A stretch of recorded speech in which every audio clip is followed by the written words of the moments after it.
सभी भगतों, बाबा जी को आज समाधि लिए उनको 10 साल हो चुके हैं।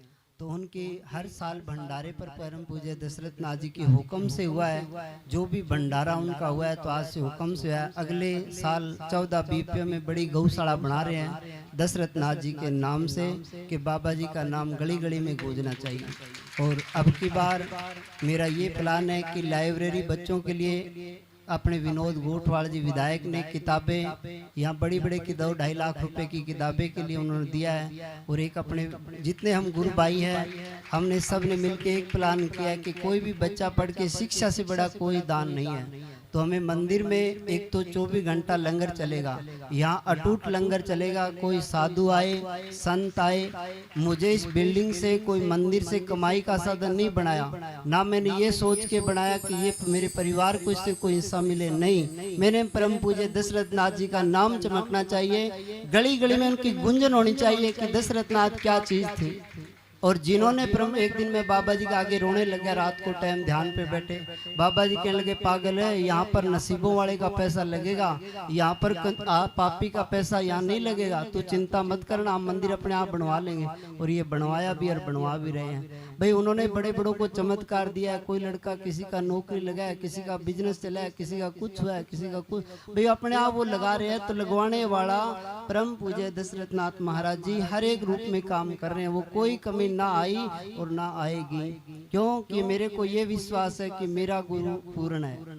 बाबा जी यही कहा करते थे कि जिसको गुरु पे, अगर 14 बीपीएम गांव के लिए एक बार जोरदार ताली बजाओ, और दूसरा इस बिश्नोई बास के लिए भी जोरदार ताली बजाओ।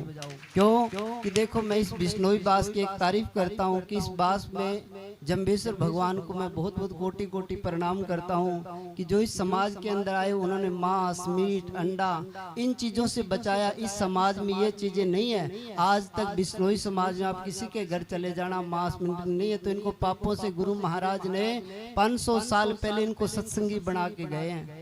अगर वो कोई भी आदमी ऐसा हो जो मांस खाने वाला, मीट खाने वाला आदमी ये भक्ति नहीं कर सकते। जम्बेश्वर भगवान ने लिखा है, ऊंची कुल में पैदा होने से इंसान ऊंचा नहीं होता, कर्म करने से इंसान ऊंचा होता है। तो हमें कर्म अच्छा करना है, हमें अपने बच्चों को ये नशे से मुक्त रखना है, अच्छे संस्कार देना है। 14 बीपीएम गाँव देखो भाई, पूरे गाँव में नशे से बिल्कुल मुक्ति मिली है। और मैं यही चाहता हूँ कि 14 बीपीएम गाँव का नाम दूर दूर तक चमकना चाहिए। और इसी तरह गणेश मंदिर का नाम भी अपना हर जगह आना चाहिए। तो ये गणेश मंदिर बना है तो ये भाई दशरथ नाथ जी के हुक्म से बना है।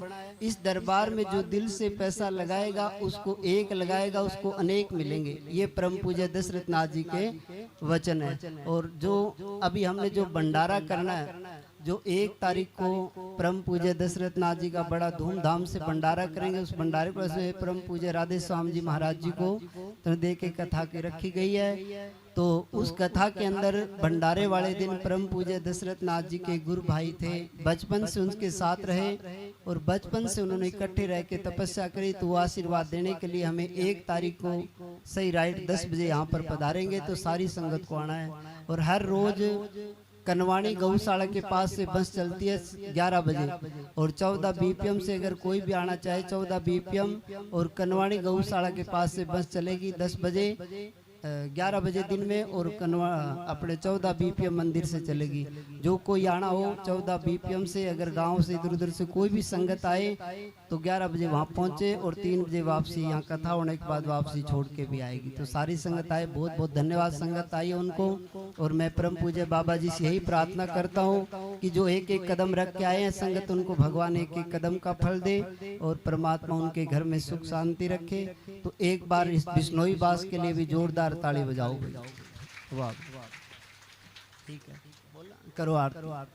आप सभी अपने स्थान पर बैठे रहेंगे। और देखो आज मेरे रावसर नगरी ने और पूरे बिश्नोई बास देखो 1 करोड़ 40 लाख रुपए मंदिर में लगे हैं। तो रावसर के अलावा बाहर का कहीं से चंदा नहीं आया इस मंदिर में।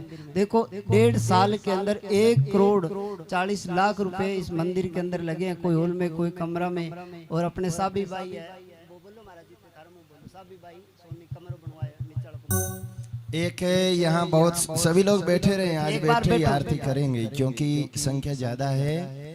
तो यहाँ एक बहुत सुंदर कमरे की व्यवस्था हुई है। साबी बाई के द्वारा यहाँ बहुत सुंदर कमरे की व्यवस्था की गई। आदरणीय माता जी को मैं बहुत बहुत धन्यवाद देता हूँ, उन्होंने इतना सुंदर कमरा बनवाया। तो आपकी इस बनाई हुई छत के नीचे कितने ही साधु भजन करके गए हैं, कितने ही साधुओं का आशीर्वाद आपको मिला है, आपका ये धन यहाँ सफल हुआ है। इसीलिए जो भी सेवा करना चाहें उनका स्वागत रहेगा। अरे आज सभी बैठे रहेंगे, कुछ मेरी 3-4 बहनें खड़ी हो जाएगी।